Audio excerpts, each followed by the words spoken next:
pleased to have with us John Creedon and Dave Peterson from the Worcester Bravehearts in our first two segments to talk about the success of the Bravehearts, jobs that have been created, the great baseball that's on the field, and the great experience that fans get to have.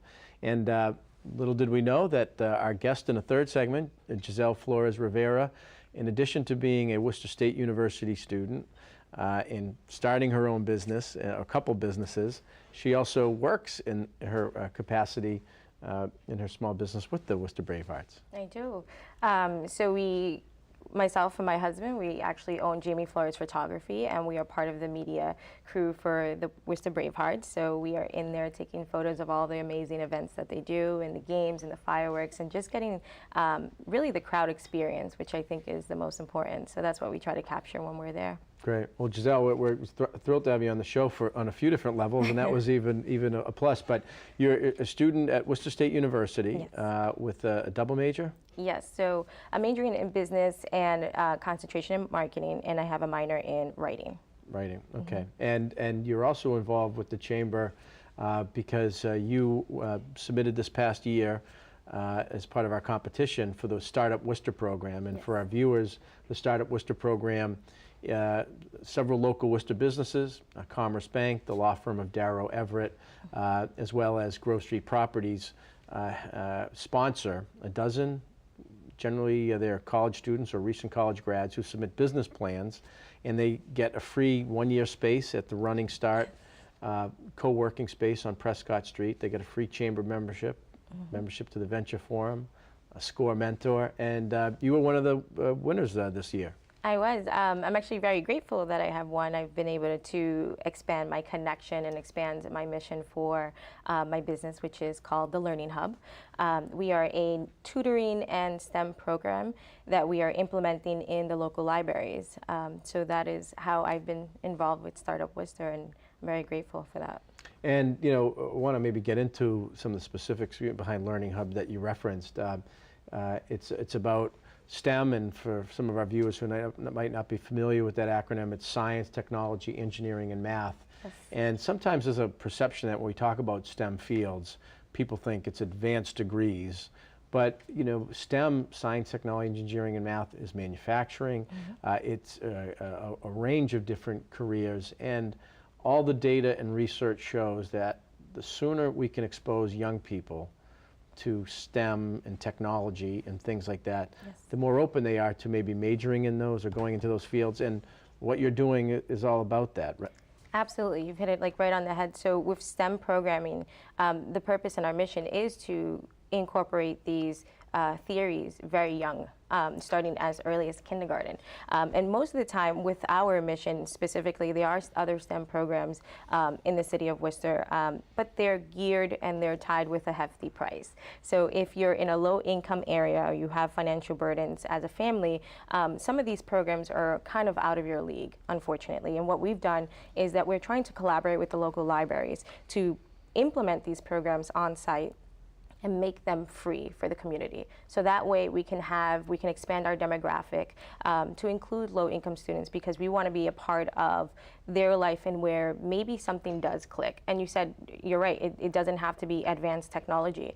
One of our classes are just creative writing, and that's just to kind of boost literacy, for one. Another is to boost communication skills.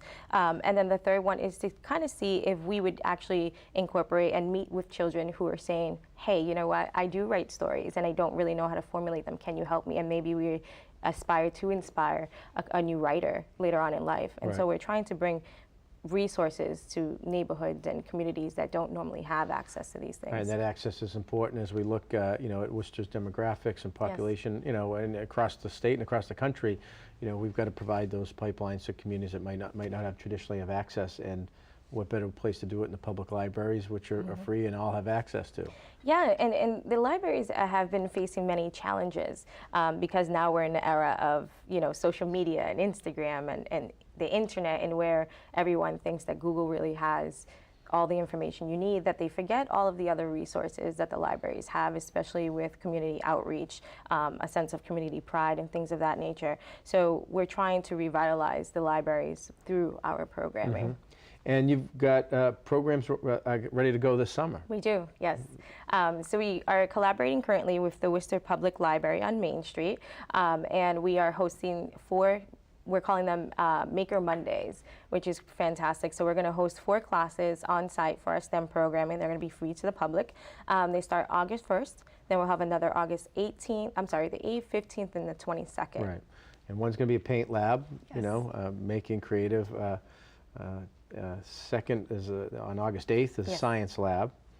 August 15th, you mentioned the creative writing, and one of the things that we hear from our member businesses is that, as you mentioned, that ability to communicate and solve problems and be part of a team, you know, oral and written skills are a big piece of that. It is. And then August 22nd is food sustainability. Yes.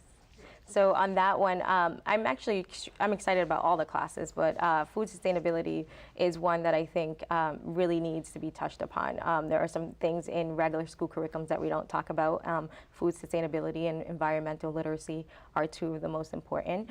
And now with a lot of the other programs in Worcester, like Rec Worcester, the Regional Environmental Council. Right. They're phenomenal, hosting farmers markets and community gardens, and so we're going to partner with them throughout the summer to kind of host these classes and just bring about awareness for food sustainability within the community. Yeah, well, it's great stuff and incredibly important. Now we, are partnering with the Regional Environmental Council, the Chamber, through the support of the Health Foundation of Central Mass, on a food hub, and how do we bring the farmers' products into the community and to restaurants and to institutions, the Worcester Public Schools and others. And as you mentioned, it's so important that kids, families understand how and where food comes from. Absolutely. That leads to better decisions and healthy living, and that means a better quality of life. Absolutely. Higher productivity in school, academics, excites. It's a big cycle, so you kind of have to get little elements along the way. So you got a lot going as you head into your senior year at Worcester State. Yes, I do.